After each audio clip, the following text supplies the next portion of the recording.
Hey everybody, Drew here with Epic Arms and Outdoors. Today we're going to be taking a look at a Asher Knives folding knife. This is the Nomad 2.0. Stay tuned. Could literally just do this all day long. Okay, let's talk about the Nomad 2.0. So the original Nomad and Sentry came out first for Asher Knives, and they have since made some upgrades and done a slightly different colorway and have changed a couple things on the 2.0 from the 1.0. And so we're going to talk about those differences as well as give a basic overview of the Nomad 2.0 today. So to start off with, your overall length end to end is 7.4. Your handle length or scale length is 4.2.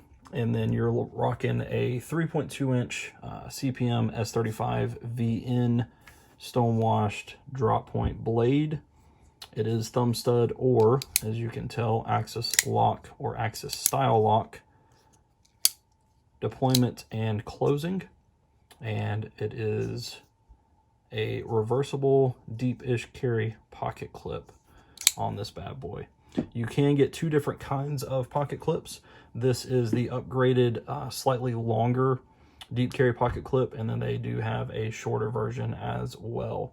Really just comes down to preference. I don't care between the two, honestly. Like I say, it really just comes down to preference. It is G10 handle scales with a G10 backspacer as well. Very minimal branding other than the Asher Knives logo on the front and S35 VN on the back. Your weight is, by my scale, 3.3 ounces. I believe the website lists 3.54 or something like that. Thickness on this is 4.426 inches, and then I believe it is 0.09 thickness on the blade stock there. As far as the washers go, we're looking at brass caged ceramic ball bearings, and we'll try to get in there. Can't really see much as far as the spacers go, but brass caged ball bearings.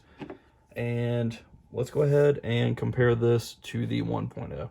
So initially, when I first heard of Asher Knives, I went ahead and picked up the Sentry, which is, by all intents and purposes, the exact same as the Nomad, with the exception of the groove in the blade here and the harpoon style. The Sentry and the Nomad are basically the exact same, with the exception of a slight blade design variance. So this is our 1.0 and this is our 2.0. And there are some very, very nice upgrades. Some things that I wish that they had kept. So we'll go ahead and jump right in. So they did upgrade the bearings and whatnot. As you can see, kind of hangs up just a little bit.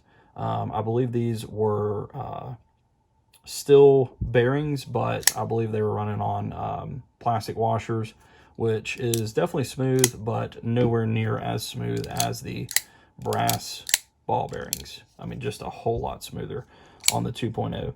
Another difference is the lock itself. The crossbar, we'll see if we can get that focused in for you, does stick out quite a bit more. That is one of the things that I wish that they had kept from the 1.0.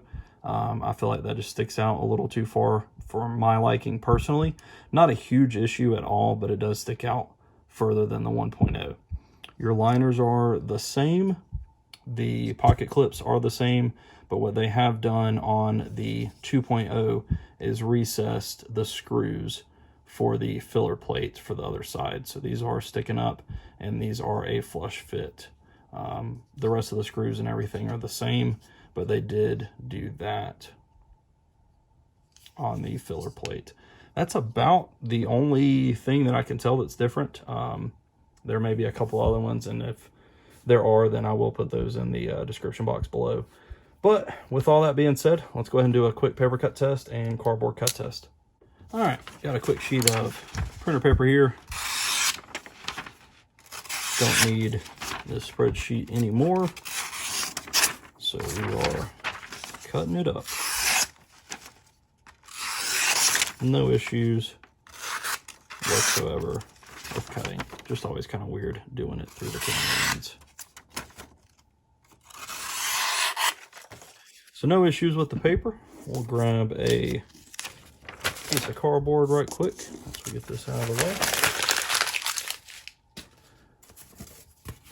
So I know what everybody's thinking, and I'm pretty sure I brought this up when I did the initial video for the 1.0 Sentry, is that looks a lot like a bug out. And it does. I have a bug out, and we'll do a very quick comparison, because I believe I did one for the 1.0. Almost identical in size.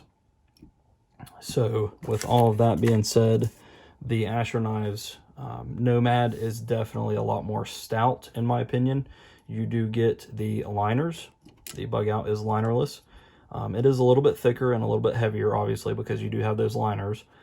You do not have a lanyard hole on the Nomad. You do on the bug out.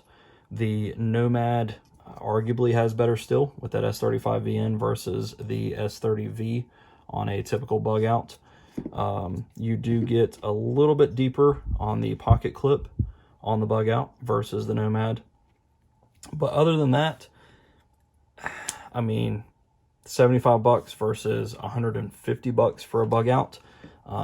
Honestly, and I've had the bug out for a while. It was a birthday gift. I love my bug out. But as you can see there, just with that, it sticks every once in a while. The Nomad does not. I mean, I could literally, like I say, sit here and do this all day. Super, super smooth. So, I don't know. I'll let you be the deciding factor. If you've got both or have handled both, let me know which one you prefer down in the comment section below. If you guys have any questions at all about anything on the table, please feel free to leave those in the comment section as well. And you guys have an awesome day.